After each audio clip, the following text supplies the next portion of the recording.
It's Medicosis Perfectionalis continuing our rheumatology lectures. In the previous video we have talked about the C-reactive protein. Today we'll talk about the anti-neutrophilic cytoplasmic antibody, also known as ANCA. So let's get started.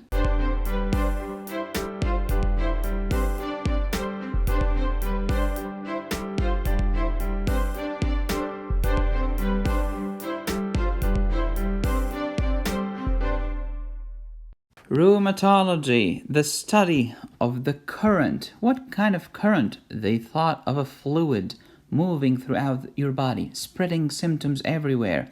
It's not actually fluid, they are kind of autoantibodies, but you get the idea. Welcome to rheumatology, where no single blood test whatsoever can confirm the diagnosis. The test has to fit with the patient's history and physical exam. Pattern recognition. In case you didn't hear because you're busy watching TV and losing brain cells, or you're busy scrolling down your feed and losing the sense of what it means to be human. I've talked about rheumatology for so long, and these are my previous videos. Make sure to watch them, subscribe, and save the playlist. The most important question in rheumatology is, does the lab test correlate with the clinical picture? That's why you need a doctor to diagnose you, not a lab technician, or, God forbid, a pharmacist. We have talked about anti-nuclear antibodies, or ANA, in the previous video. Remember, they are anti-nuclear. They are antibodies against the nucleus. Today's topic, on the other hand, ANCA, are anti-neutrophilic cytoplasmic antibodies. So ANCA are antibodies against the cytoplasm of the neutrophil and not the nucleus. What else about ANA? ANA is performed using either ELISA or indirect immunofluorescence. Indirect immunofluorescence is more sensitive. However, today's topic, the ANCA, ELISA is better than the indirect immunofluorescence, and I'll tell you why. ANA is positive if the titer is greater than 1 to 80, such as these numbers. 1 to 80 is not positive. It's recorded in titers, as you know, and the patient with ANA of 1/640 has more serum antibodies than the patient with 1/320, as you know. The higher the titer, the more likely than not you have an autoimmune disease, but the higher the titer does not mean that the disease is more severe, has nothing to do with the disease activity or the symptoms whatsoever. If ANA is positive, it should not be repeated. Why? Because it's meaningless. Today you are this, tomorrow you are this, the next day you are this. It's totally meaningless, doesn't mean anything whatsoever. If your doctor keeps repeating the ANA, he's simply wasting your money, and he or she doesn't know what they are talking about. ANA was history. Today's topic is ANCA, anti-neutrophilic cytoplasmic antibody. ANCA, not to be confused with ANCA. Autoantibodies against antigens in the cytoplasm of what? Neutrophils and monocytes. They are not against the nucleus, they are against the cytoplasm. They are not in the cytoplasm of every cell. Neutrophils and monocytes, please. What kind of autoantibodies are these? IgG. In case you were wondering what the neutrophil is, here's the pluripotent stem cells, myeloid and lymphoid. The myeloid have these myeloblasts, which give us the granulocytes, neutrophils, basophils, and eosinophils. We call them granulocytes because they have granules, believe it or not. They are also known as polymorphonuclear leukocytes, or PMNs. PMNs doesn't mean neutrophils. PMNs mean one of these, neutrophils, basophils, or eosinophils. Here comes the monocytes, which has no granules. The monocyte is here. So the ANCA, the anti-neutrophilic cytoplasmic antibody, can attack the cytoplasm in the neutrophil or the monocyte. But we just keep saying ANCA, and we don't say AMCA for monocyte. The video is not done yet, but there is something cool going on. I have 50 hematology cases. Some of them are more difficult than anything you have ever seen, like including UWorld and other stuff like that. If you can answer all of these cases, which I know we won't be able to, you'll be great and in a good shape, and you send me the answers and I will correct them for you and tell you which topic you need to focus on and guide you step by step. So make grandma happy and go to Patreon to get all of my hematology cases and take your education to the next level. Bahaha. Now you know what ANCA is, but ANCA has different patterns. It can be cytoplasm called c-ANCA. It could be atypical. Here is a big c-ANCA, not a small c. Or it could be p-ANCA, perinuclear, or x-ANCA or a-ANCA, the atypical. What we will focus on are the c-ANCA and the p-ANCA. What do you mean by C? Cytoplasmic. So they are cytoplasmic staining. Do they have interlobular, which means in the nucleus, accentuation? Do they involve the nucleus? No, they are in the cytoplasm. Cool. p-ANCA, on the other hand, are called perinuclear. So there is perinuclear staining, and they extend into the nucleus, which is very important. c-ANCA versus p-ANCA. Let's go to the immunofluorescence, where this dye just shines under the microscope in an amazing pattern. c-ANCA for cytoplasmic and p-ANCA for perinuclear. What do you see here? The textbook stuff. Uniform cytoplasmic staining with no interlobular accentuation. What the flip does that mean?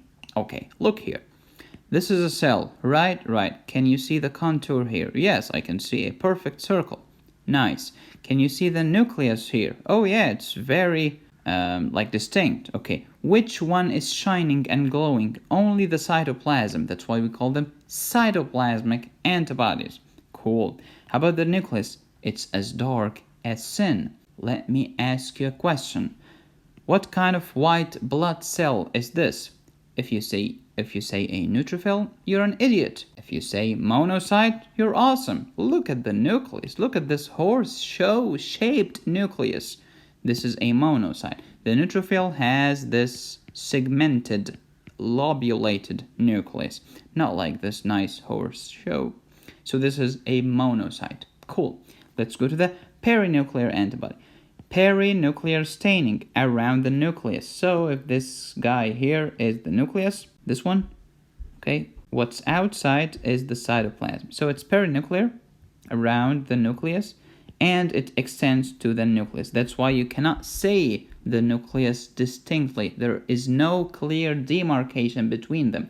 The perinuclear cytoplasm is involved, and parts of the nucleus are also glowing and involved. Let me ask you a question. Is this a neutrophil or a monocyte?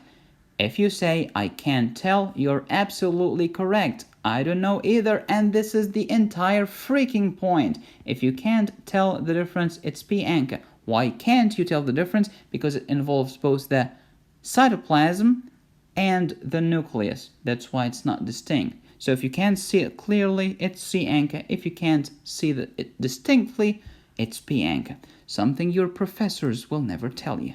Some stuff. p-ANCA is positively charged or cationic. The nucleus has DNA, and as you know, the DNA is negatively charged. So p-ANCA will gather around the nucleus. Shocker, isn't it? Because according to chemistry and physics, opposites attract and similars repel. There's an enzyme inside the neutrophil called the myeloperoxidase. Myelo just means core. It doesn't mean bone marrow necessarily. It means bone marrow in a sense that the bone marrow is in the core of the bone. So myeloperoxidase, myelo means core. That's why you have the spinal cord, also referred to as myelo, because it's in the core of the vertebral column, if you think.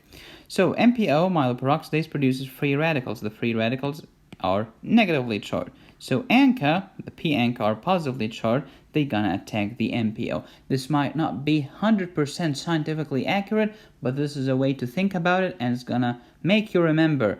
The p-ANCA attack the myeloperoxidase. The p-ANCA gather around the negatively charged nucleus. That's why they are freaking perinuclear. Repetition is the mother of pedagogy. c-ANCA versus p-ANCA. Cytoplasmic ANCA, perinuclear ANCA. What do you see here? Uniform cytoplasmic staining with no interlobular accentuation. Everything here is clearly demarcated.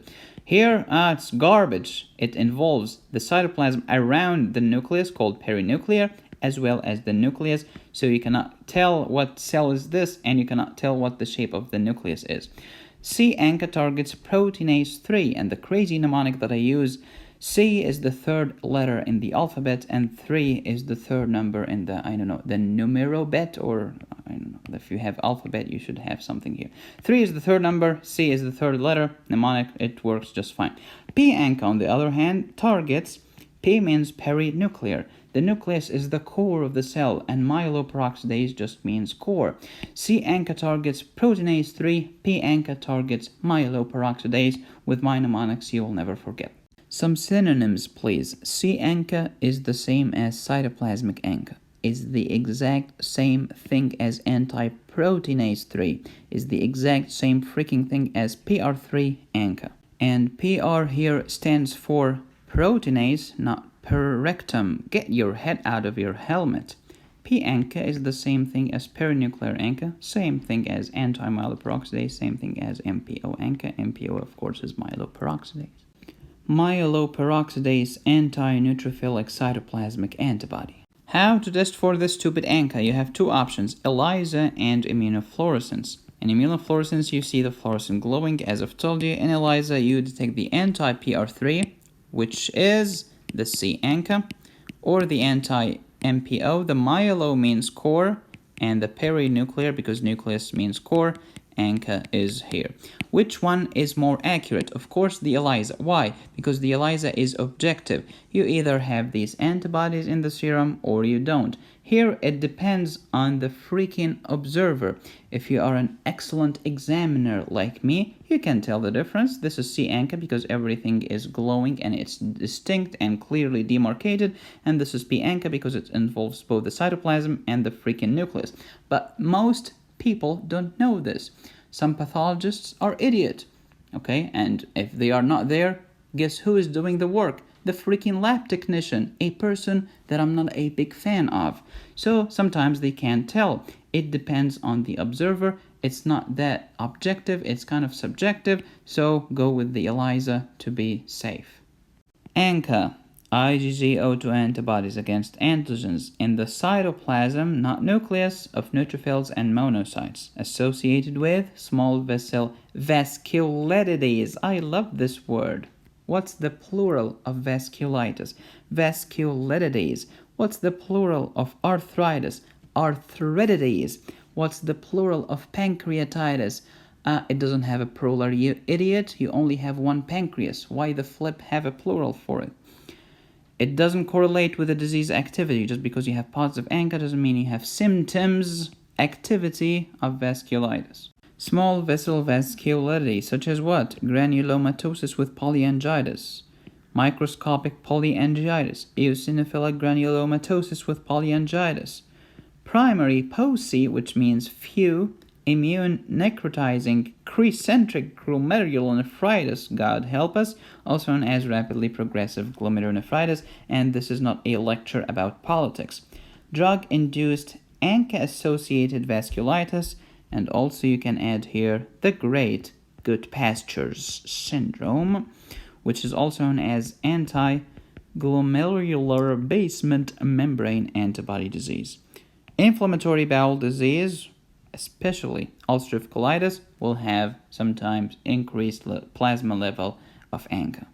Thank you guys for hanging around. This is Medicosis Perfectionalis. Make sure to subscribe and go to Facebook. Get my 50 hematology notes by going to patreon.com/medicosis. I'll see you the next time. As always, be safe, stay happy, and study hard. This is Medicosis Perfectionalis, where medicine just makes perfect sense.